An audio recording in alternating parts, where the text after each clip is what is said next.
कपड़े धोने वाली बहू। शादी के पहले से ही विभा को कपड़े धोने का बड़ा शौक था। कभी नल के नीचे तो कभी तालाब के पास। अरे मेरी नीली वाली लुंगी नहीं दिख रही है। विभा की अम्मा, कहाँ रखी है लुंगी? अरे वो तो विभा ने परसों ही धोकर रखी थी आपकी अलमारी में, देखो वहीं होगी। वो ना मैंने आज धो दी, मुझे लगा कि गंदी हो गई होगी।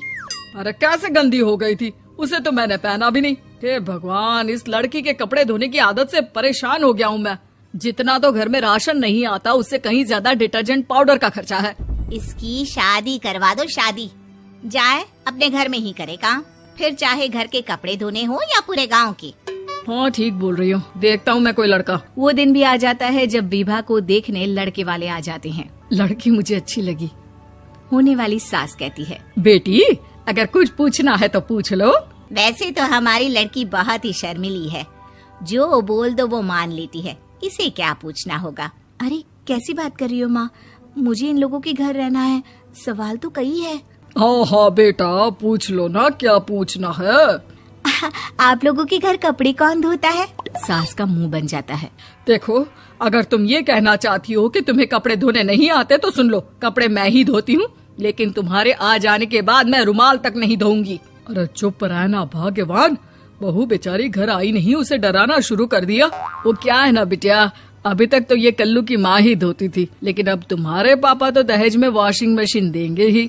तभी विभा की माँ बोल पड़ती है, सवाल भी पूछा तो क्या। वैसे भाई साहब, मशीन की तो फिर भी कपड़े धोने की कैपेसिटी होती है। मतलब जो बिटिया दे रहे हैं ना विभा, इसे कपड़े धोने का बहुत शौक है। ये आप लोगों के क्या, आस पड़ोस गांव मोहल्ले सबके कपड़े धो दे और उफ तक ना करे।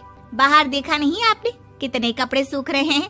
सब हमारी बिटिया ने ही तो धोए हैं। बस भी करो ना माँ, शर्म आ रही इतनी तारीफ सुनकर। और तो और एक दाग निकाल कर दिखाओ तो मान जाऊँ। हाँ अच्छा, माफ करना बेटा, मैंने गलत समझा। हमें तो रिश्ता बहुत पसंद है। और ऐसे जुड़ जाता है रिश्ता कपड़े धोने का शौक रखने वाली विभा का। उसकी शादी हो जाती है कोयला फैक्ट्री में काम करने वाले कल्लू के साथ। शादी के बाद अचानक विभा चिल्लाती हुई सास के पास आती है। सासू माँ, अरे सासू माँ कहाँ है आप? ये तो धोखा है, धोखा दिया आप लोगों ने मुझे। इसे ससुर के चक्कर के बारे में पता चल गया। अरे तो उसमें तुझे क्यों धोखा मिला है? अरे नल में पानी नहीं आता, कपड़े कैसे कब धुलेंगे? अच्छा, तू पानी नहीं आ रहा उसकी बात कर रही है। तो आपने क्या सोचा? कुछ नहीं। अच्छा, तेरी माँ ने कहा था कि कपड़े धोने का शौक है, तुझे याद आया मुझे।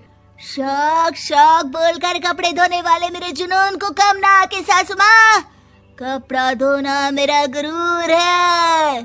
तभी पति भी वहाँ आ जाता है। अभी मैंने इसे सनी देओल की फिल्म दिखाई है, उसी के डायलॉग मार रही है माँ। अच्छा सुन, साफ बता रही हूँ, पानी सुबह 4 से 6 और शाम को 10 से 12 आता है, समझी? विभा टाइमिंग सुनकर हैरान हो जाती है।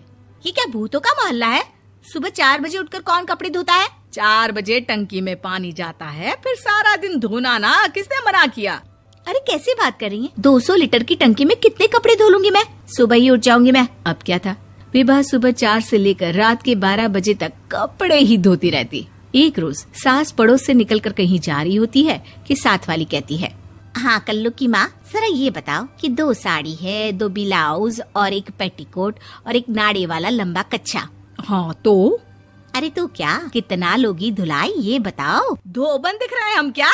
हमारे पति सरकारी नौकरी से अभी रिटायर हुए हैं और बेटा सुपरवाइजर है कोयला फैक्ट्री में। धोबन समझ रखा है हमें।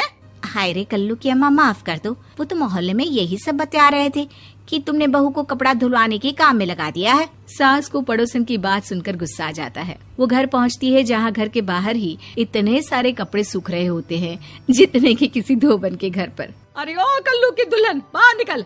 माँ जी यहीं आ जाओ, बाथरूम में चादर धो रहे हैं हम। अरे अभी हम धोते हैं, तुमको बाहर निकलो। ये आस पड़ोस वाले बोल रहे हैं कि हम बहू से कपड़े धुलवा कर उसे कपड़ा धोने वाली बना दिए हैं।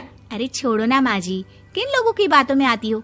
आस पास के लोगों का तो काम ही होता है कि वो किसी तरह सास बहू को लड़ा दे। बहू सारे घर के कपड़े धोती है, ये क्या कम है? बोलिए। सास को भी लग जाता है कि वो बहू का ये सनकीपन नहीं छुड़वा सकती, इससे अच्छा है कि खुद ही चुप हो जाए।